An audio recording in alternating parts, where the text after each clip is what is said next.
seguimos con la información. Vamos ahora a ocuparnos de un libro que acaba de aparecer en librerías y me lazo ahora hasta Madrid con su autora, Julia Navarro. Julia, muy buenas noches. Hola, buenas noches, Leonardo. Oye, hace algunos meses conversábamos tú y yo, una conversación gozosa sobre tu historia compartida, cuando hablamos de María Zambrano, y ahora leí este libro, El niño que perdió la guerra, un libro, Julia, escrito con dolor. Tu prosa destila dolor. Bueno, El niño que perdió la guerra es un libro muy duro, es un libro quizá podría decirse de perdedores, aunque en el fondo el mensaje es un canto a la cultura y es un canto a que a través de la cultura siempre siempre tenemos una vía de escape. Eh, yo lo que quiero con este libro es no dejar indiferente a los lectores, aunque sufran leyéndolo, pero no dejarles indiferentes, y lo que pretendo es llevar a su ánimo una reflexión, ¿no? Eh, la reflexión sobre lo que significan los regímenes totalitarios, los pintemos de azul o los pintemos de rojo o los pintemos de amarillo, los pintemos del color que los pintemos, y reflexionar sobre cómo a veces la historia se repite, ¿no? Parece que de los errores del pasado no terminamos de aprender. Entonces, si hoy cogemos un mapa del mundo, vemos que las democracias siguen siendo mucho menos los países democráticos que los países que sufren regímenes totalitarios o regímenes autocráticos. Y aún en las democracias hay muchos que no recuerdan este periodo. Decía que es un libro escrito con dolor, es voluminoso pero ligero, se lee muy bien de pe a pa, transcurre entre Madrid, Moscú y ahí hay una escala en México, muy interesante. Por cierto, yo creía que la Secretaría de Desarrollo Rural, el ministerio no servía para nada, pero hay un señor Castañeda que hace cosas positivas. No vamos a arruinarle la trama a la No, gente. no, no lo cuentes. Déjame regresar al tema este que tú decías. Los autoritarismos rojos o azules son enemigos de la cultura. ¿Les parece? Tú dedicas además el libro a los que han dicho no, a los que hoy dicen no y a los que dirán no. La defensa de la cultura es una defensa, Julia, civilizatoria. Efectivamente, es decir, la cultura siempre es vista con mucha desconfianza y mucho temor por los dictadores y por los autócratas. Tienen mucho más miedo a todo aquel que tiene un pensamiento propio, a todo aquel que tiene un pensamiento crítico, a todo aquel que es capaz de crear y decir cosas a través de sus creaciones, ya sean literarias, ya sean artísticas, ya sea la música, ya sea el cine. Les tienen mucho más miedo que a las armas, los dictadores. Entonces la cultura siempre es un enemigo a batir por todos los regímenes dictatoriales. Se mueve el mal con el mundo de la cultura, se mueve el mal con los creadores de cultura. Hay dos personajes, una en Madrid, Asteroide, y otra en Moscú, que aspira a encontrar a Pasternak en alguna reunión nocturna. Son dos mujeres que tienen individualidad y encuentran en la cultura o buscan en la cultura la expresión de lo más sublime del ser humano, Julia. Encuentran su propia salvación, ¿no? Es su propia libertad está en su creación. Una es dibujante, Asteroide, que es Clotilde, Asteroide es su seudónimo, y otra es Ania, que escribe poemas, y poemas a los que ella pone música, compone música. Son dos mujeres perseguidas por dos regímenes totalmente opuestos, aparentemente. Una por el franquismo, el régimen fascista de Franco, y otra por el comunismo de Stalin. Entonces son dos mujeres que solamente que encuentran esa mirada hacia la libertad a través de la creación, y pagan un precio terrible por poder crear, por poder escribir, por poder dibujar. Pagan Buscar el la precio de su civilización. propia libertad. Creo que no hay oficio más humillante e indignante que ser bufón del rey, es decir, que el poder se burle de los débiles. Aquí en México lo estamos viendo en alguna medida, pero dejo ese asunto aparte. La capacidad de Asteroide de satirizar a los tiranos, de satirizar al autoritarismo, es un recurso que hay que, por supuesto, poner de relieve. Ella ejerce ese oficio.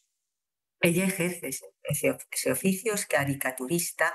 Claro, los tiranos y los dictadores no tienen ningún sentido del humor, ¿no? Entonces no les gusta Cuando se ver. burlan de sus víctimas, eso les resulta muy cómico, ¿no? Sí, pero cuando son ellos los que aparecen en una caricatura, lo que hacen es perseguir con saña al que ha logrado que aflore en esa caricatura lo peor de su alma, ¿no? Entonces, Asteroide es una mujer perseguida, es una mujer que sufre en la cárcel franquista, a la que someten a todo tipo de vejaciones, a todo tipo de torturas, pero ella nunca renuncia, ni en los momentos más duros, a seguir dibujando.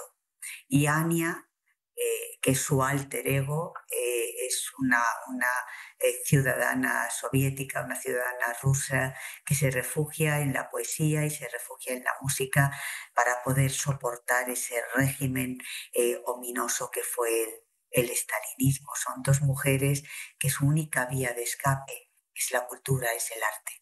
Lo tejes muy bien y hay relaciones personales muy complicadas. Tú nos planteas un desafío. Aquí decimos que madre solo hay una. Los mexicanos dicen irónicamente, menos mal, porque no sería soportable tener dos.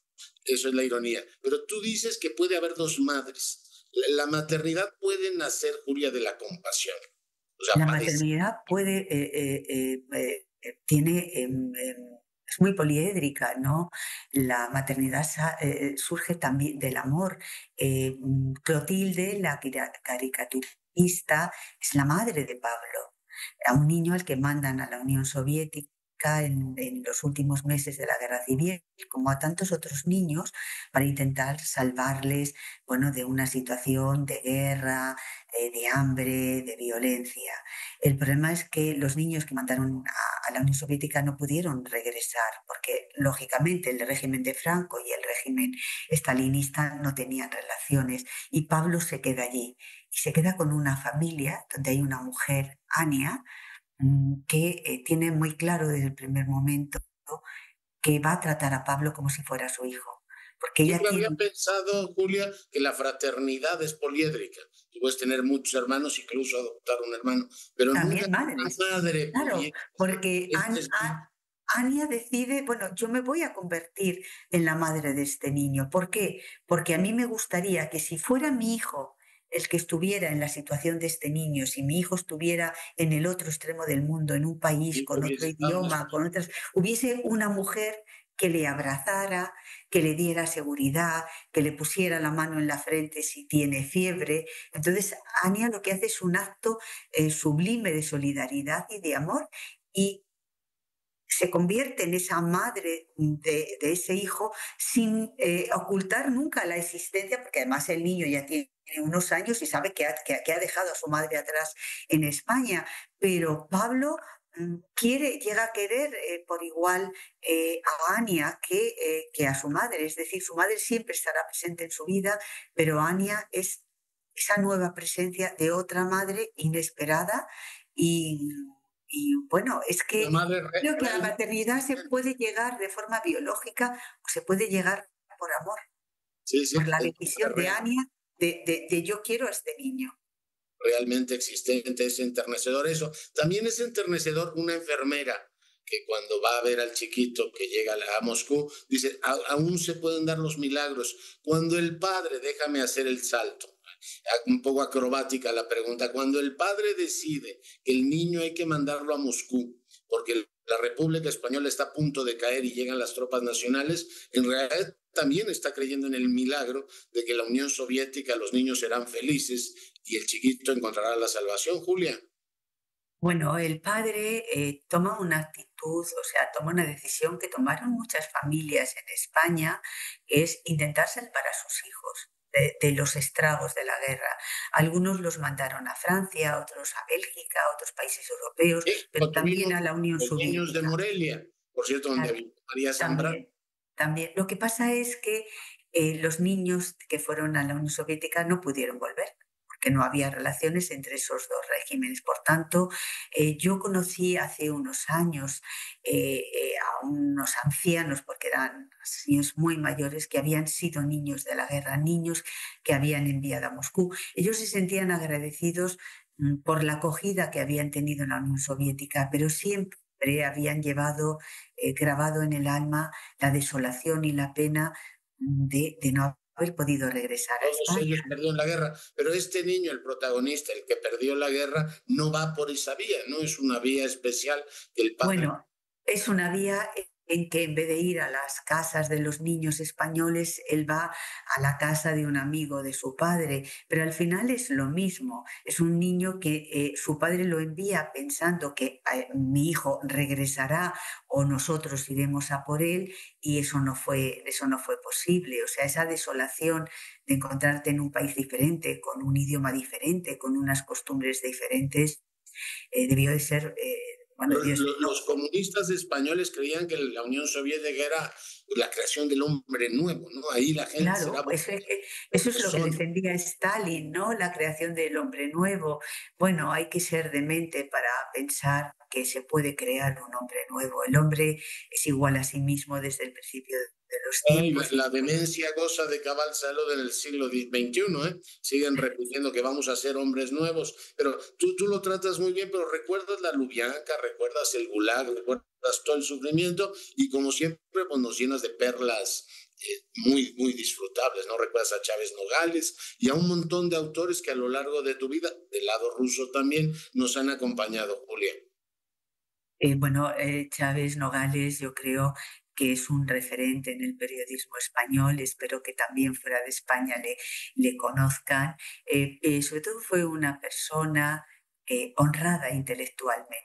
Él fue capaz de hacer una denuncia total de lo que eran el régimen franquista, las tropas franquistas, el lado franquista de la guerra, pero también contó lo que pasaba en el lado republicano, y eso hizo que durante mucho tiempo Chávez Nogales fuera un periodista del que no querían hablar ni los unos ni los otros, porque como había sido una persona honrada intelectualmente, contando lo que había visto en un bando y en otro bando, pues al final se terminó quedando en tierra de nadie.